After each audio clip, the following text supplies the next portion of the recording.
The views on a Breath of Fresh Air podcast reflects the parties involved, and we encourage you all to use it as a conversational tool that will lead to personal studies of your own. Hallelujah. Hallelujah. Hallelujah. Hallelujah. Welcome to a Breath of Fresh Air podcast. Here with your hosts, Earl Roberts and Nakhaz Gay. As a young person, Christianity can be so foggy, like smoke in the mirrors and so unclear. But we're here to bring you a breath of fresh air.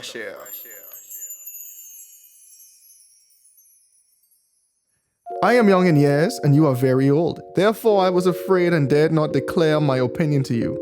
I said, you know what, age should speak, and the multitude of years should teach wisdom. But there's this spirit in man, and the breath of the Almighty gives him understanding. Great men are not always wise, nor do the age always understand justice. Therefore I say, listen to me, and I will declare my opinion. Indeed, I waited for your words, I listened to your reasonings while you searched out what you say.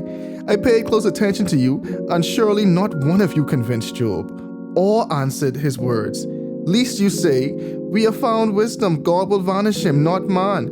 Now he has not directed his words against me, so I will not answer him with your words. They are dismayed and answer no more. Words escape them, and I have waited because they did not speak, because they stood still and answer no more. I will also answer my part. I too will declare my opinion. For I am full of words. The spirit within me compels me. Indeed, my belly is like wine that has no vent. It is ready to burst like new wineskins. I will speak, that I may find relief. I must open my lips and answer. Let me not, I pray, show partiality to anyone, nor let me flatter any man. For I do not know how to flatter, else the Maker would soon take me away.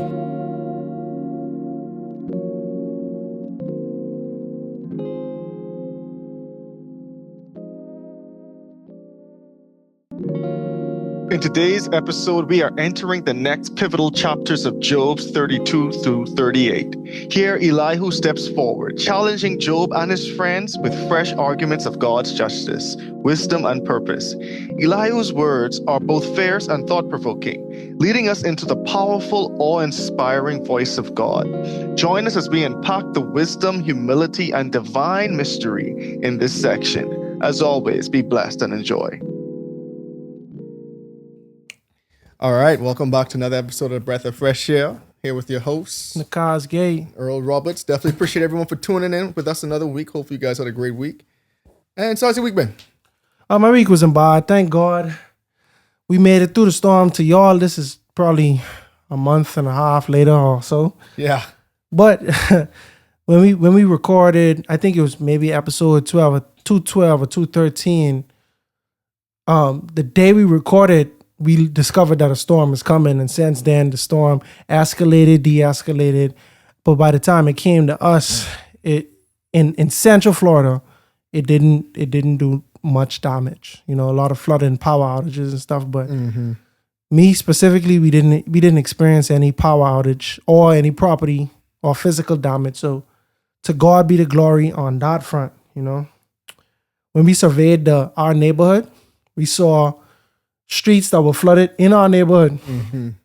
And then we also saw my neighbor to the left of me. His fence had been, I'm not going to say destroyed, but, it was some destruction to it.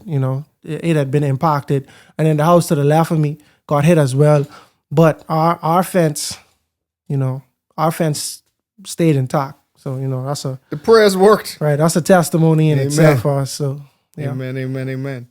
But yeah, pretty much made it through the storm unscathed myself too. So it was good. Amen. It's good. So this week we are in Job, but we're at the beginning. We try to go between Psalms and Proverbs to get them in. So this week we are in Psalm 6. Yep. So kick it off. To the chief musician. Yeah, I was going to say. So a prayer of faith in the time of distress to the chief musician with stringed instruments on an 8-string harp, a psalm of David. Eight string. Yeah, you can't do the 7-string. Yeah. Or a 3-string. No. Gotta have 8. Yeah, 8 string. So, O Lord, do not rebuke me in your anger, nor chasten me in your hot displeasure. Have mercy on me, O Lord, for I am weak. O heal me, O Lord, heal me, for my bones are troubled. My soul also is greatly troubled. But you, O Lord, how long? Return, O Lord, deliver me. O save me for your mercy's sake. For in death there is no remembrance of you. In the grave, who will give you thanks? I am weary with groaning. All night I make my bed swim. I drench my couch with tears. My eye wastes away because of grief. It grows old because of all my enemies. Depart from me, all you workers of iniquity, for the Lord has heard the voice of my weeping. The Lord has heard my supplication. The Lord will receive my prayer. Let all my enemies be ashamed and greatly troubled. Let them turn back and be ashamed suddenly. I tell you one thing with David. The man, he praying for his enemies every day. Every psalm, my boy praying for his enemies, And, it ain't the Lord, forgive them for they know not what they've done type of prayer. It's the Lord, make them be ashamed, But, when as I read this chapter, I'm reflective on him just praying to God and how he's like asking God to forgive him or to like not show your heart displeasure toward me. Don't chasten me, Yeah, it will also make me laugh just now, right? He's like, yeah, Lord, so like I don't know you in the grave, so if you kill me, like who can give you thanks? like bro, what you mean? Who? Sometimes I just don't really understand the method to the madness, Like, okay, bro. So only you out here praising God is what you're saying. Ain't no one doing it like me. If I did, then who gonna praise you like me? It's like, wow. Yeah, but you could see, I just feel like David, when you read the Psalms, you kind of understand that he was somewhat of a troubled soul in a way. A lot of stress, a lot of grief, I am weary with my groaning. All night I make my bed swim. All night I make my bed swim. That's how much I crying, bro. My bed swimming all night. Crying all night. I drench my couch with my tears. My eye washes away because of grief. It grows old because of all my enemies. This man stressed out, bro. This man stressed out. So basically he's saying, I crying all night. My enemies have me crying all night for whatever reason. It might be because they want to kill him because of harm they already inflicted. It could have been stress on potential harm they're going to inflict. Whatever it is, the man stress out.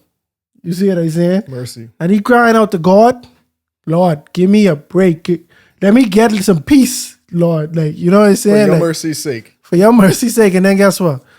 What would really help me out is if you make my enemies ashamed. You see what I'm saying? Like if you... And greatly troubled. And greatly troubled. This stress I going through, they need to feel it. And if they feel it, it's like dominoes, right? It's like when you playing 3-man domino. If you hold your man, I gotta hold you, and you gotta hold the person who holding me. You see what I'm saying? Type situation. If you holding my man, this get complicated. But if you doing your job as a domino player, it make my job easier. Exactly. 3-man, or even if we playing 4-man dominoes, the person who playing directly across from you, if they do their job, it make it easier on me. You see what I'm saying? And once I do my job, it make it easier on you sitting across from me. Type situation. Exactly. So I think that was the better analogy. Just erase that 3-man analogy. But when David basically saying like, God, if you hold my enemies, that can help me out. That can get me to be less stressed out. So yeah, interesting stuff.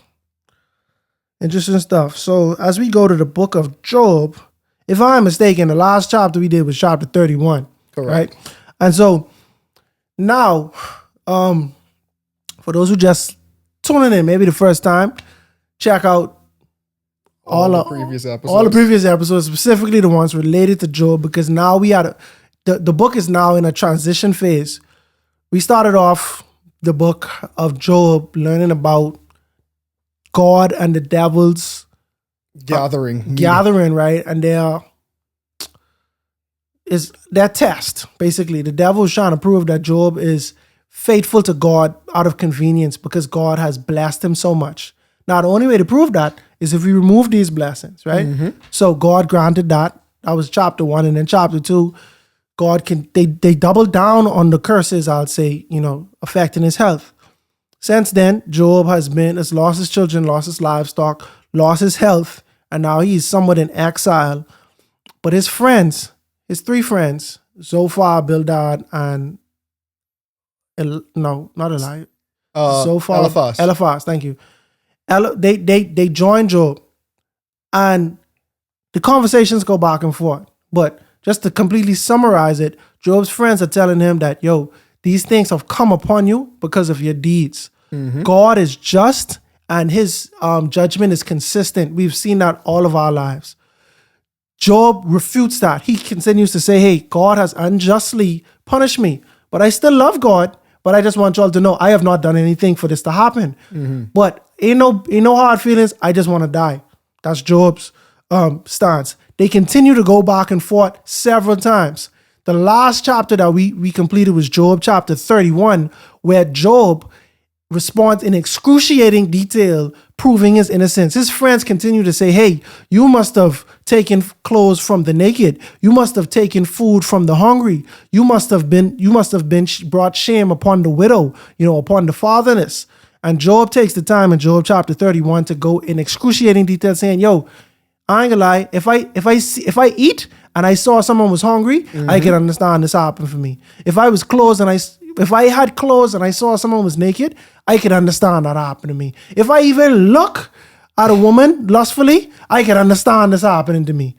And Job continued. He not only says what he didn't do, he shows the extra mile that he went, to be a good person, to be a righteous man, thus proving that he is without fault, that he did not bring all of this hardship onto himself, and so that's where we ended. So it was Job, his 3 friends, heated arguments back and forth. They believed that Job was guilty. Job is maintaining his innocence, pleading his innocence. So now we're in Job 32. So these 3 men ceased answering Job, because he was righteous in his own eyes. Then the wrath of Elihu, the son of Barachel the Buzite, of the family of Ram, was aroused against Job. His wrath was aroused because he justified himself rather than God. Also against the 3 friends, his wrath was aroused because they had found no answer, and yet they had condemned Job. Now, because they were years older than he, Elihu had waited to speak to Job. When Elihu saw that there was no answer in the mouth of these 3 men, his wrath was aroused. So Elihu, the son of Barachel the Buzite, answered and said, I am young in years, and you are very old. Therefore I was afraid and dared not declare my opinion to you. I said, age should speak, and the multitude of years should teach wisdom. But there is a spirit in man, and the breath of the Almighty gives him understanding. Great men are not always wise, nor do the aged always understand justice. Therefore I say, listen to me, and I will also declare my opinion. Indeed, I waited for your words. I listened to your reasonings while you searched out what to say.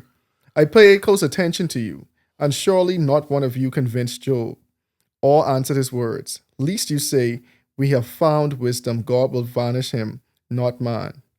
Now he has not directed his words against me, so I will not answer him with your words. They are dismayed and answer no more. Words escape them. And I have waited because they did not speak, because they stood still and answered no more. I also will answer my part. I too will declare my opinion, for I am full of words.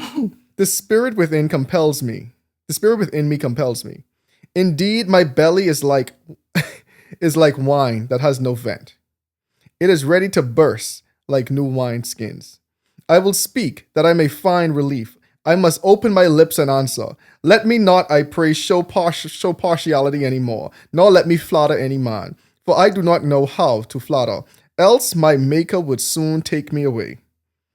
Okay, so Elihu start off by saying a whole lot of nothing, but he was setting the scene. My boy say I younger than y'all, so I was trying to let y'all speak and hopefully y'all come to some type of resolution because y'all should be wiser. But after I hear all the foolishness y'all been saying, clearly age ain't nothing but a number. Right.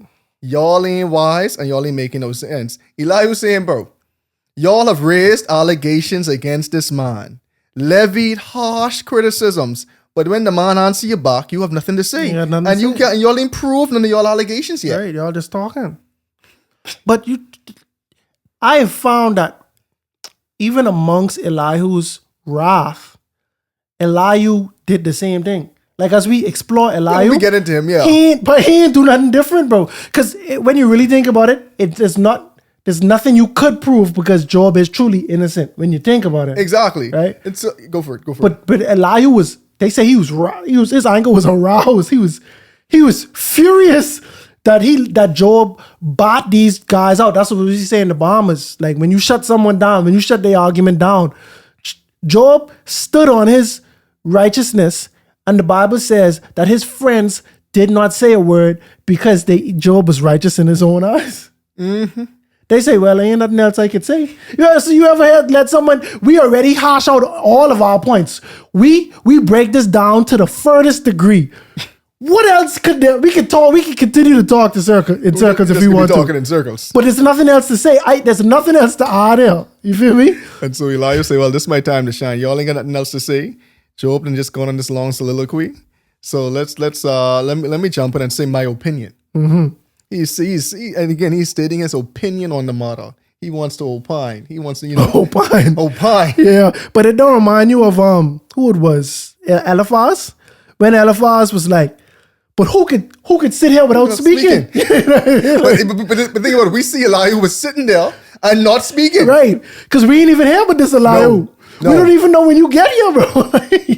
That's the truth. We only heard about the three friends that showed up. So Elihu was so humble, apparently. He just said, boy, y'all even write me down. Yeah. And Elihu just was sitting there listening because in his mind, these great men, and he's not taking that away from them, but he say, sometimes even great men don't have understanding, don't have wisdom. Mm-hmm. You know what I mean?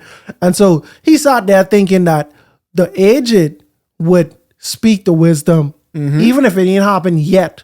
I know it can come. It can come eventually. But now when they stop talking, that pissed him off because he like, what? Y'all just gonna let that dead? No, bro. Y'all supposed to be old and wise, bro. But I guess the young man gotta bring it. The young man gotta show y'all what's up because y'all clearly have lost y'all way. So now in chapter 33, but please, Job, hear my speech and listen to all my words. Now I open my mouth, my tongue speaks in my youth. My words come from my upright heart. My lips utter pure knowledge. Bro. I wish Job would say, bro, get on with it, bro. Yeah, bro, like, cut to the chase. Get on with it, right? And then deal with these guys speaking this whole time. Like, come on, buddy. But I guess Eli, you're trying to state this like qualifications to give his opinion. Yeah. So the Spirit of God has made me. The Spirit of God has made me, and the breath of the Almighty gives me life. If you can answer me, set your words in order before me. Take your stand. Truly, I am as your spokesman before God. I also have been formed out of clay. Surely no fear of me will terrify you, nor will my hand be heavy on you. Surely you have spoken in my hearing, and I have heard the sound of your words, saying, I am pure without transgression. I am innocent, and there is no iniquity in me. Yet he finds occasions against me. He counts me as his enemy. He puts my feet in the stocks. He watches all my paths.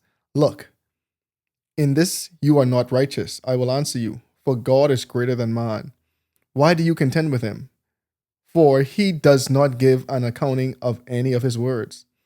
For God may speak in one way or another, yet man does not perceive it. In a dream, in a vision of the night, when deep sleep falls upon men, while slumbering on their beds, he opens the ears of men and seals their instruction, in order to turn man from his deed and concealed pride from man. He keeps back his soul from the pit, and his life from perishing by the sword. Man is also chastened with the pain on his bed, and with strong pain in many of his bones, so that his life abhors bread, and his soul succulent food. His flesh wastes away from sight, and his bones stick out which once were not seen. Yes, his soul draws near the pit, and his life to the executioners.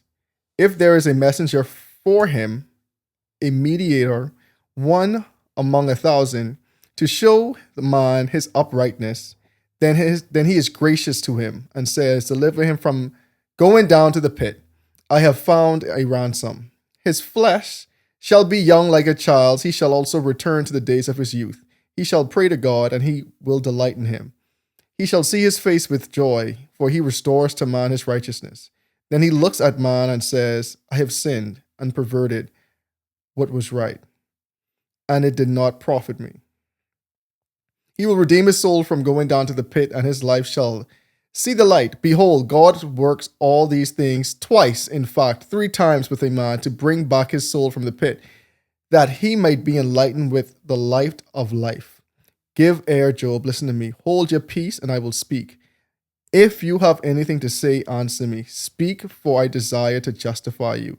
If not, listen to me. Hold your peace, and I will teach you wisdom. And that's what I'm saying. So we have this chapter where Elihu, so just last chapter, he was kind of angry at the way the other men exemplified wisdom, right? Now he trying to say, hey, let me show y'all how it's done. But all you saying is like the nature of God. And to me, nothing that he say is different than the points that Job and the other guys had made. You see what I'm saying? Like, I don't see how like the claims that you making is different than, I don't know, the other guys, right? For God may speak in one way or another, yet man does not perceive it. Job saying, but Job keep telling us, like, we don't understand God, like the way how God handles things, like we can't call it. You see what I'm saying? In a dream and a vision of the night, when deep sleep falls upon men while slumbering on their beds. Eliphaz already tell us that he had a dream. You see what I'm saying? Where God tell him Job was unrighteous or whatever. So, but we know that was false. Yeah. But this nobody is negating any of these things. This is my opinion. I could be wrong, like, and I ain't against being wrong. But to me, it's like, this remind me, Eliphaz trying to be that spark off the bench, right? Elihu. Elihu, sorry. Elihu trying to be that spark off the bench. He coming through and he bringing a second win to everything, right? But it's like he upset that Job is still vindicated, but he don't really, I just don't see what he has to add to the conversation, you know? He just trying his hard at proving Job wrong, but I think he kind of like a fish out of water a little bit. If there's a messenger for him, a mediator, one among 1,000 to show man his uprightness, then he is gracious to him and says, deliver him from going down to the pit. I have found a ransom. His flesh shall be like a young child's. He shall return to the day of his youth. He shall pray to God, and he will delight in him. He shall see his face, his joy, for he restores to man his righteousness. Elihu, all of the friends were saying how Job can be restored. You see what I'm saying? If you repent, we understand that God restores. You know, we understand who God is. But I know I could chalk this one up again to say that this is just him. This is his introductory words. Bro, it's still, because I feel like the crux of his argument comes in, like, I think the next 2 chapters. Yeah. This is a lot of still setup, preliminaries type thing. Yeah, a little introduction type word, but all right, Elihu. So now this is going to be 34. All right. Elihu further answered and said, hear my words, you wise men. Give ear to me, you who have knowledge. For the air tests words as the palate tastes food. Let us choose justice for ourselves. Let us know among ourselves what is good. For Job has said, I am righteous, but God has taken away my justice. Should I lie concerning my right? My wound is incurable. My wound is uncurable, though I am without transgression. You can pause right there. Go for it. It's funny. It's funny to hear this stuff, bro. It's like someone saying, "Oh, my car ran out of gas, but it was on a full tank. How could that?" You know what I mean? Like he's saying that. He's saying, for Job says, for Job says, "I am righteous, but God has taken away my justice." Right? It's a contradiction, right? What else he say? Should I lie? Should I lie concerning my right? My wound is incurable, though I am without transgression. So why God give you the sickness that can't be cured? If you perfect, you see what I'm saying? Let's make sense out of that, right? To my point, it's the same argument with all his friends. So so Elihu's argument, it was still slightly different than the other three. Okay. So Elihu, when we get to it, right? So Elihu was more so saying, like, bro, Job first you're trying to say, wait, Job, you do something wrong.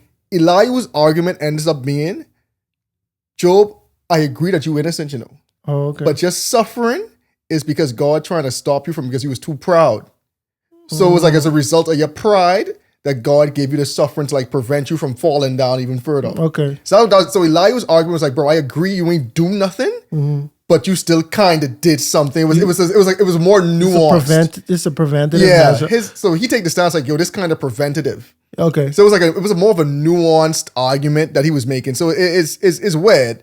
So like it's just more nuanced argument. Yeah, and okay, and that's good you say that because we gotta get to that. You see what I'm saying? Because like when I read these chapters, I just really thinking like, what you doing? What is that? You remember before Paul B was just talking about how like some people just want to argue, but they ain't like what you saying is not changing anything.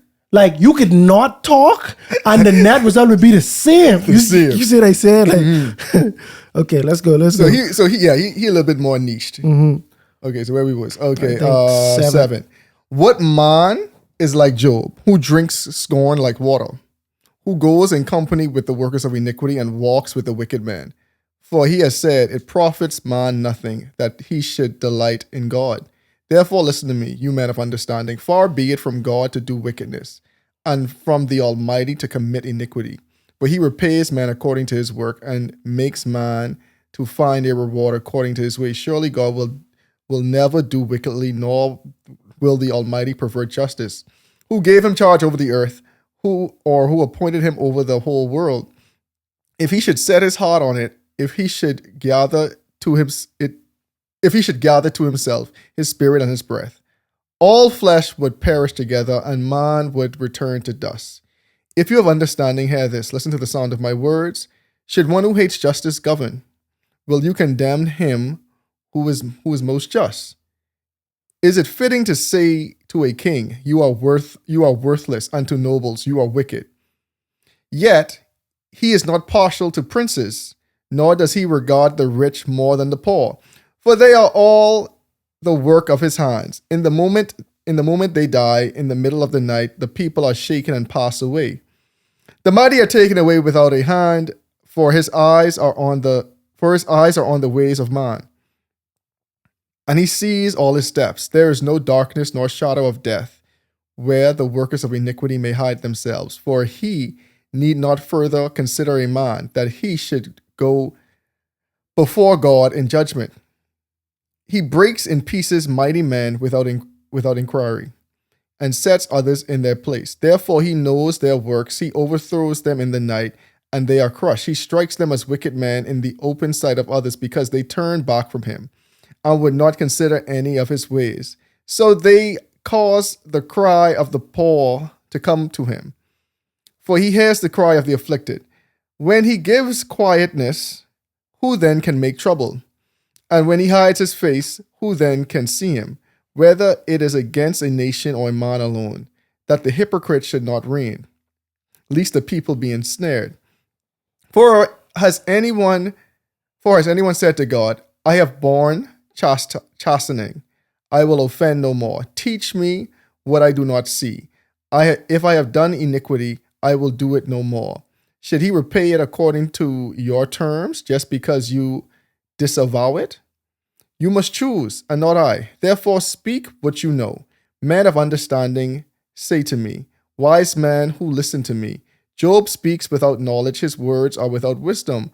Oh, that Job were tried to the utmost, because his answers are like those of wicked man.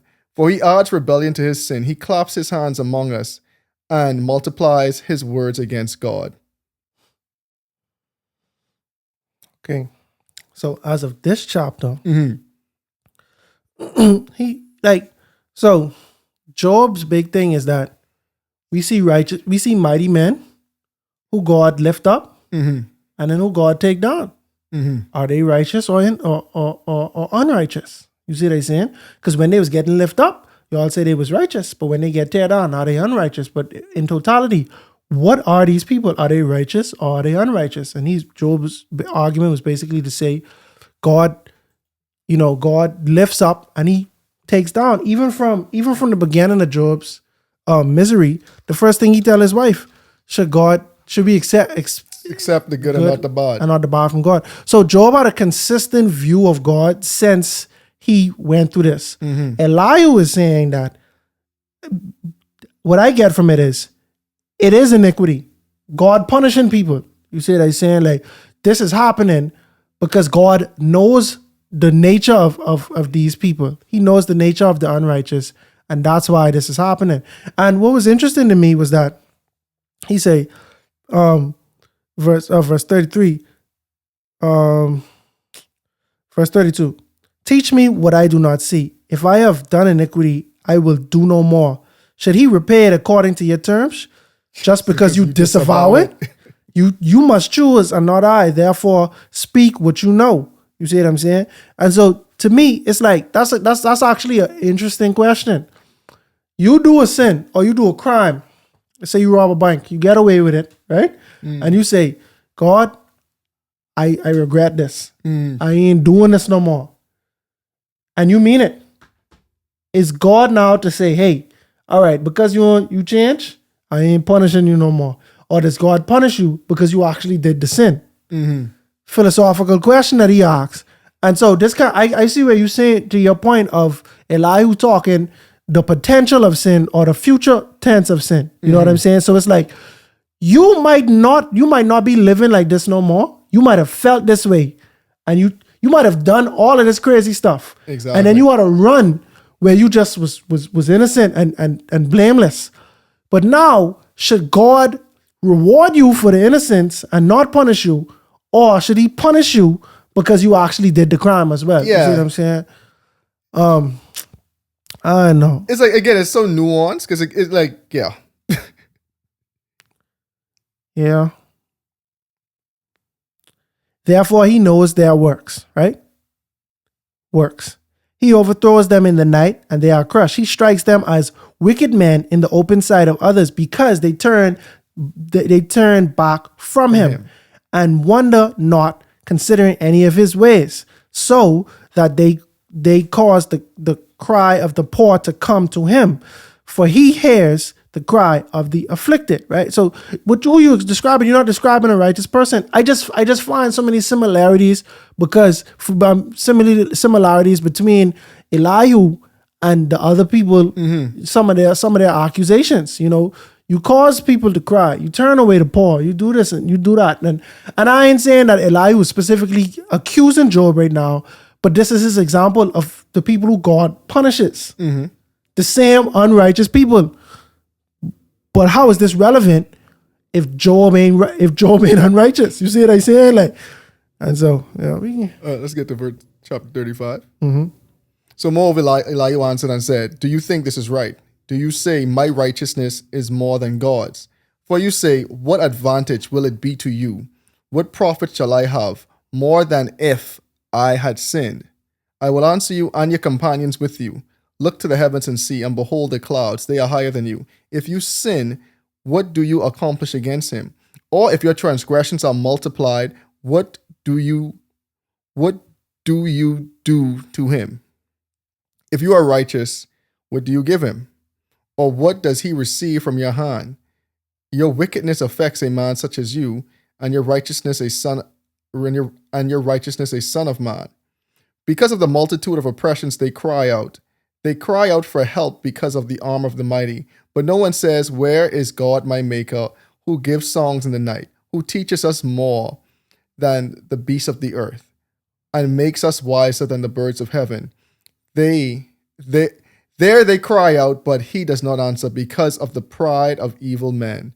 Surely God will not listen to empty talk, nor will the Almighty regard it.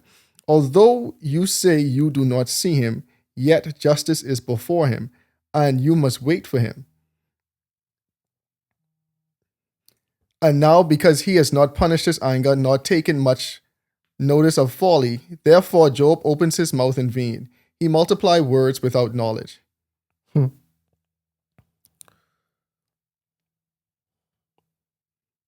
Yeah, so I think this definitely a direct shot at Job. I think he probably speaking to the friends or just everybody in general, saying, "Yo, this man Job talking as if God in the wrong," which is, if we had to draw a line between right and wrong, Job being punished.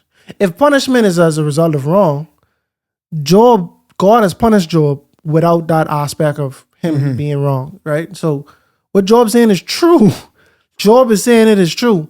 And they're saying, so they taking it and they amplifying it to the point where they asking, so what you saying is you more righteous than God. Because what you saying is you do right and God do wrong. So you the righteous one in this scenario, right? And it's still a matter of putting God in the box. I think all of them actually putting God. Absolutely. Even including Job. Like I think they all putting God in a certain box. And that's why when we get to God had to ask them questions to show them how, like, this is how your mind thinks, right? But let me show you things that you wouldn't even think about. You never even considered. You never even consider this. You know what I mean? And I live this. I do this. You see what I'm saying? And so, yeah, man, if you sin, what do you accomplish against him? Or if your transgressions are multiplied, what do you do to him? If you are righteous, what do you give him? Or what does he receive from your hand? Like, I try to remember which one of them had this point.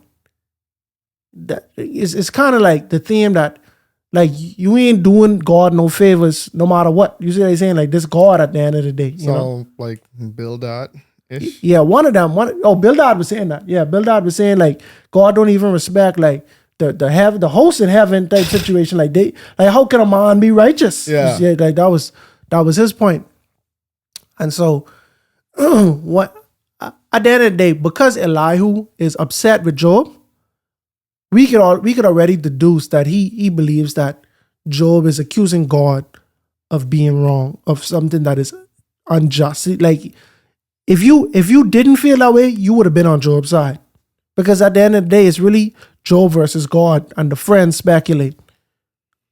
Yeah, they all trying to come up with some rationale between why this is happening to Job, right? Because they, again, like to your point, they all understand that God is just, right? So who are we to question God's justice, his righteousness? But how can we simultaneously reconcile this to what's going on with Job? Because even to Job's point, Job's like, bro, I don't even know what I do. I know I ain't do nothing, but I don't understand why it's happening to me. Type thing. Like, it doesn't make sense. Yeah, but it's so funny, right? They just don't believe Job, bro. Because if Job don't understand, and this happened to him, what make y'all think y'all gonna understand what's going on? Because y'all ain't Job, bro. Like, who would know better why God is doing this than the person who it happening to? Unless you're just an oblivious person and you sin and you just erase that from your mind, you don't remember. Like, Job would be able to understand, but sometimes things has happened to us and we just think, this because I do X, Y, Z. Yeah, naturally. You know what I mean?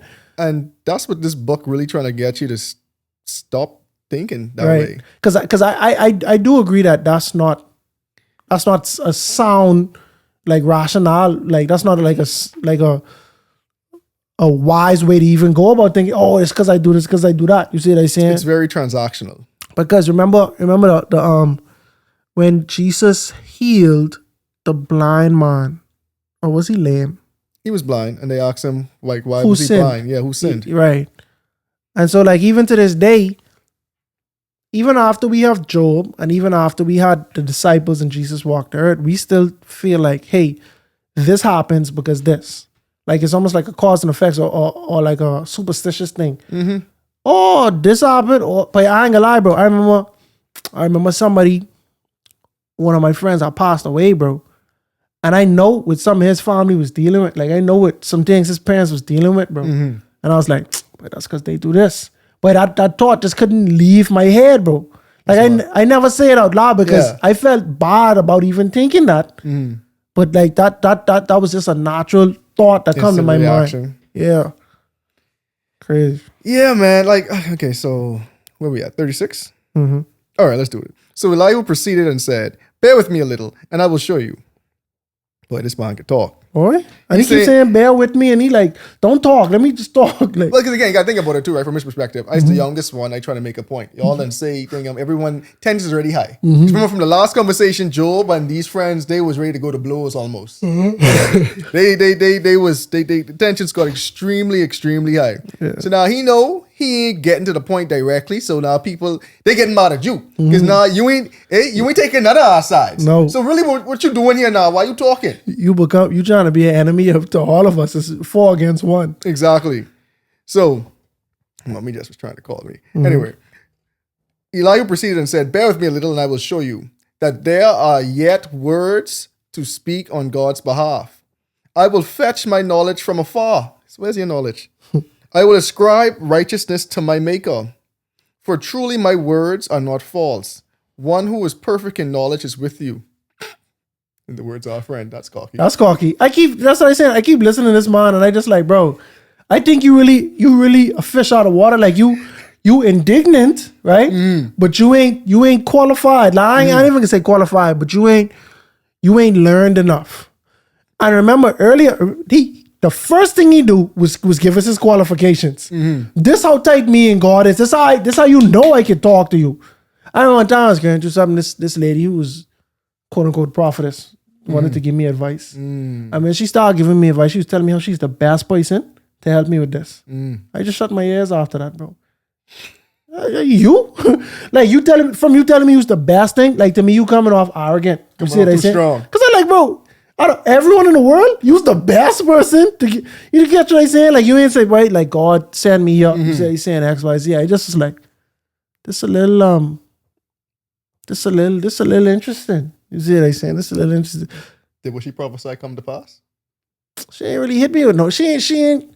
I must ain't stick around long enough, bro. She just was praying for me and thing like that. Like she ain't hit me with no prophecy though. Okay. Because I would have loved to hear that. I would have loved to. Yeah. I'd have loved to hear that. Not I'd love to see. But let me tell you the issue I have with people like that. Not her, but people who say prophecy X, Y, Z. Y'all they don't really give a timeline. They'd say, oh, hurricane coming. And these things are almost inevitable. So when it comes 7 years later, you go back in your Facebook archive and say, see, I tell you all a hurricane was coming. You see what I'm saying? And I'm like, okay, buddy. Like it's the boy who cried wolf. That's how I feel. And you know they say a broke clock, right? Twice a day. You say saying like you could hit something. You could get, like if you play numbers every day, all your life, you bound to hit at least once. Type. That's how I feel. I know. I ain't condoning gambling or anything like that, but I don't even know how it works. Yeah. All right. So where were we at? When he say he was the perfect. Okay, bang. One who is perfect in knowledge, but you behold, God is mighty, but despises no one. He is mighty in strength of understanding. He does not preserve the life of the wicked, but gives justice to the oppressed. He does not withdraw his eyes from the righteous, but they are on the throne with kings. For he has seated them forever, and they are exalted.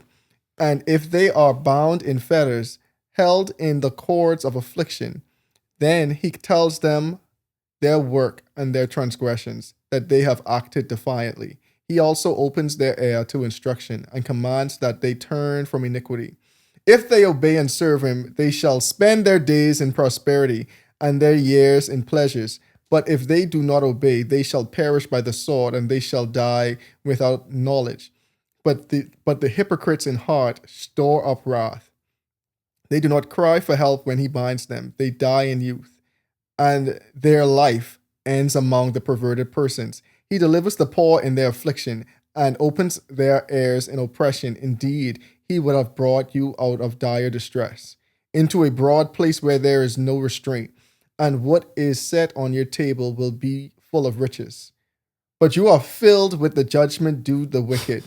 Judgment and justice take a hold of you, because there is wrath.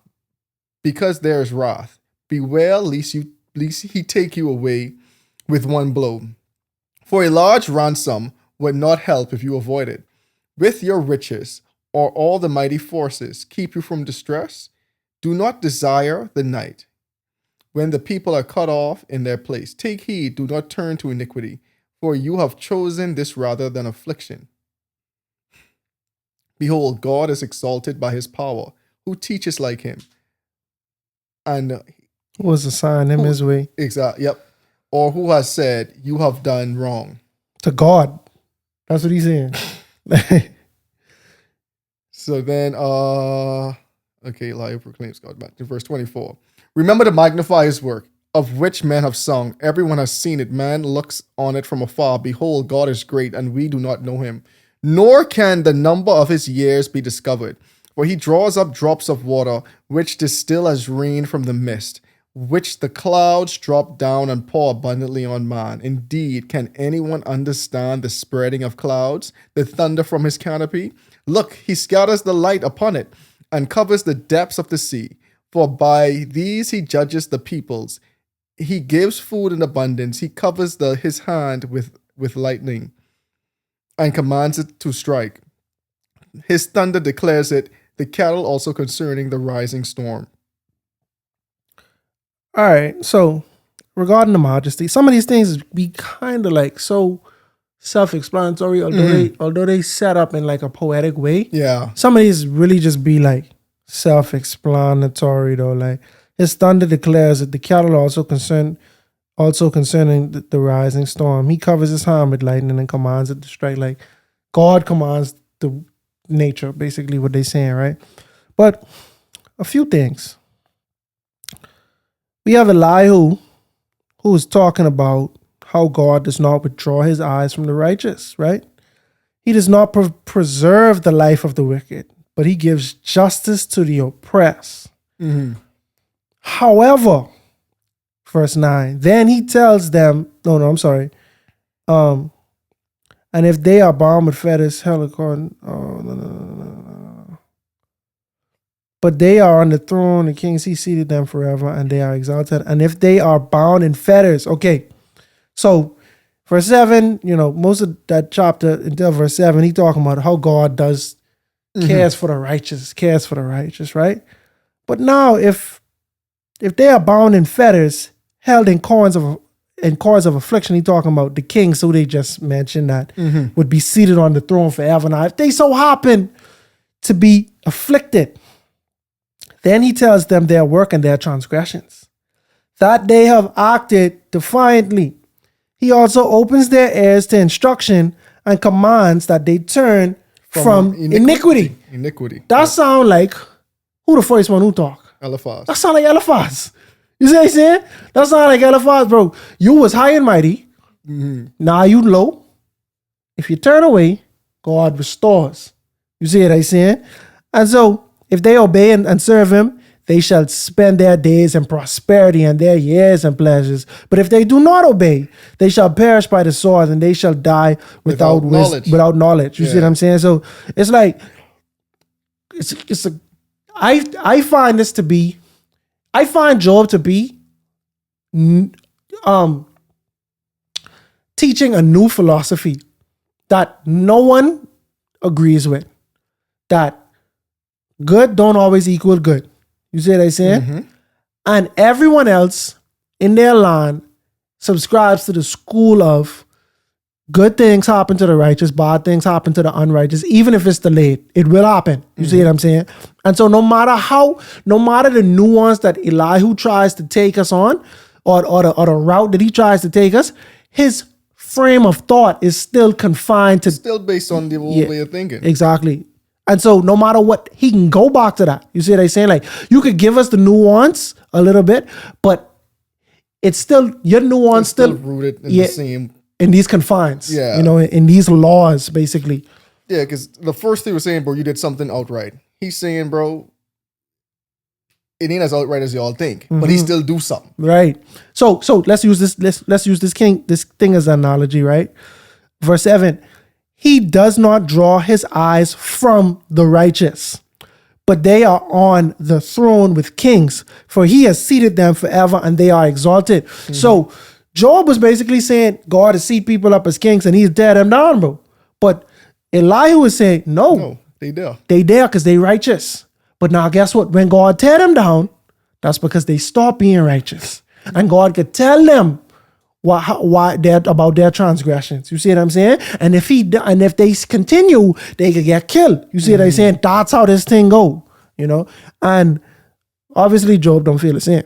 Because Job feel like he was on the throne, but he get taken away from the throne and he didn't do anything. You know what I'm saying? But I telling y'all what I going through. I trying to tell y'all. All right. You can hit this last chapter. That could be this thing up. So, at this, my heart also trembles and leaps from its place. Hear attentively the voice of the thunder of his voice, and the rumbling that comes from his wrath. He sends it forth under the whole heaven, his lightning to the ends of the earth. After it a voice roars, he thunders with his majestic voice, and he does not restrain them when his voice is heard. God thunders marvelously with his voice. I ain't gonna lie. Elihu just so repetitive. Yeah, bro. But you didn't say the same thing three times, just in a different way, bro. I can shoot in some bed, right?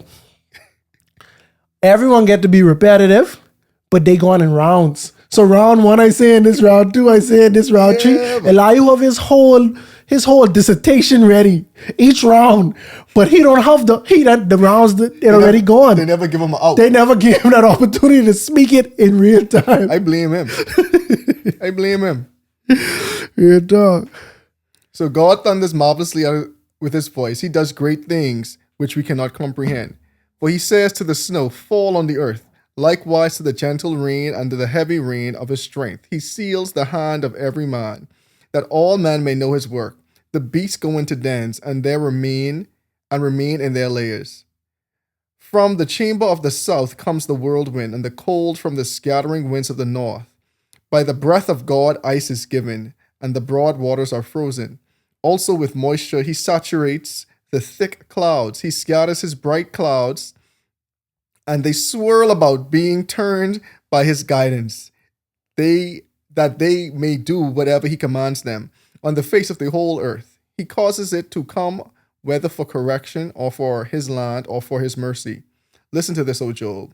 Stand still and consider the wondrous works of God. Do you know when God dispatches them and causes the light of his clouds to shine? Do you know how the clouds are balanced, those wondrous works of him who is perfect in knowledge? Why are your garments hot? When he quiets the earth by the south wind, with him you have spread out the skies, strong and as a cast metal mirror. With him you have spread out the skies, strong as cast metal mirror. Teach us what we should say to him, for we can prepare nothing because of the darkness. Should he be told that I wish to speak? If a man were to speak, surely he would be swallowed up. Even now men cannot look at the light when it is bright in the skies, when the wind has passed and cleared them. He comes from the north as golden splendor. With God is awesome majesty. Seems like an awkward sentence. As for the Almighty, we cannot find him. He is excellent in power, in judgment, and abundant in justice. He does not oppress. Therefore, men fear him. He shows no partiality to any who are wise of heart. Okay, that ends Elihu's. Yes, that's the conclusion. The conclusion of the matter. So basically, he proclaims God's righteousness, right? Perfect righteousness. He's the best one who can do that. Oh yeah, for sure. Elihu is the best person to proclaim that. Mm-hmm. And that's what he does. He talks about how God, he's majestic and his hand is through all of nature. You know what I mean? instructs these animals to do this. Like he keeps the clouds and he let it rain and snow and, all of these different things. And at the end of all of this majestic being is also impartial. He don't pick favorites. If you righteous, you righteous. If you unrighteous, you unrighteous. But guess what? If you unrighteous, you could turn to righteousness. You see what I'm saying? And then if you righteous, you could turn to unrighteous. Like he ain't stopping you from being unrighteous if that's what you want to do. But it's things that come with both of them. And the fact of the matter is, we see what you have. We see the result of your actions. We just don't know the actions. We don't actually even need to know the actions because we have the result. This is an open and shut case. And even though Elihu was upset with all of the friends and Elihu take a different path, they all kind of land the same place. It is God.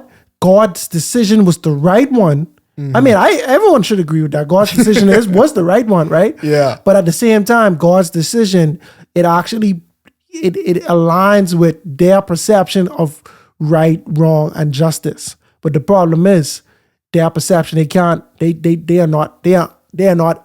are not able to perceive what God is doing and why God does things that he does, unless he tells us the why behind what he does, Most of my life, I was wondering about why God put the tree in the garden. You know what I mean? Like that was a big one for me growing up. And I have friends who try to have these conversations. I have resolved to the idea that we wouldn't have free will without that tree. Without that tree, correct. You said I agree with that though. Like that might not be the whole reason, might be a part of the reason, might not even be the reason, but I believe it is. But if that tree was not there, that was the only option that was the only like speck of free will that they had, the choice to obey God or not to obey God, because everything they know was goodness and everything God was telling them to do was goodness. You see what I'm saying? Perfect world. So now that was the only way they could show that's the only way you could show the true loyalty. And that was, again, like almost Satan's argument in Job, right? It's like everything good. So how we know if they actually love you? Exactly. Another to use another domino sometimes you would be playing dominoes, right? And everyone on the board aware who of the double six, right? You give the person the opportunity to play the double six, but you antagonize them a little bit. All right, bro, get out your double six, right?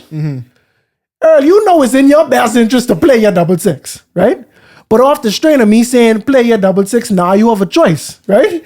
I either could do what's in my best interest and let Kazi be right because Kazi tell you to quote unquote do it, right?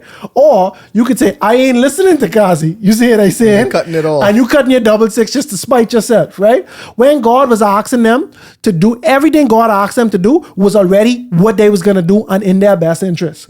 God gave them one opportunity. I put a tree there. Now, you could do something that's not in your best interest for the sake of having the option to disobey me.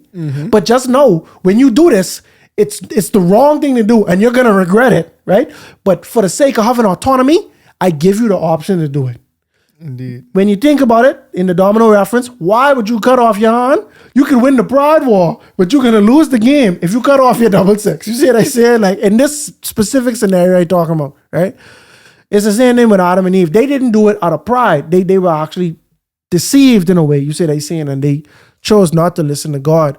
But God gave them the option. And I say all that to say, that tree, a lot of people have a problem with that in Genesis. I have a cousin, he would tell me, bro, wait, why would God set them up to fail type situation, right? And truly, I don't believe that they were set up to fail. I believe that they had everything they needed to succeed and to fail. They had more than enough to succeed, and they had just enough to fail. You see what I'm saying? And it just so happened that they leaned on the fail side. But why did God do that? Some people would say, why God didn't just just let them, just force them to do right. You see what I'm saying? Like, just take away the free will, because it would have been better for all of mankind. If God had made that executive decision, we wouldn't be suffering. That's a fact. You see what I'm saying? But it wouldn't be love. It wouldn't be love. You see what I'm saying? And no, that wouldn't be righteous on his part. You see what I'm saying? Because he depriving us and he actually forcing us and making us into like a robot type of situation. You know, because of his love, he gave us free will. But at the end of the day, there are a plethora of examples in the Bible where God does something or even says something and we have no clue why that is happening. Job and his friends are at a stalemate. 4 of his friends have given reason as to why God has done this and why God is perfect for doing this. Yet, what they don't know is that their reason why God has done it is flawed and is actually wrong. The why is incorrect. The thing that we do know is that God has done it.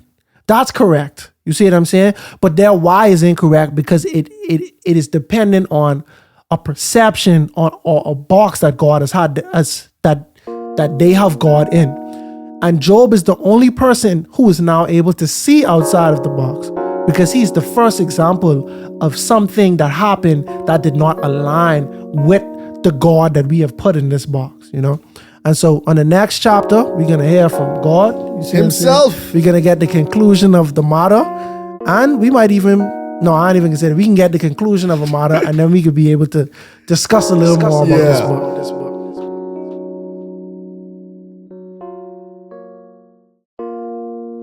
Job pleaded his case for the final time. And although his friends had nothing to say, there was a young man named Elihu sitting among them that was furious. He was upset that Job justified himself over God and that Job's friends had no retort to his justifications. Elihu then goes on to explain that God is beyond human understanding and that he owes an explanation to no man.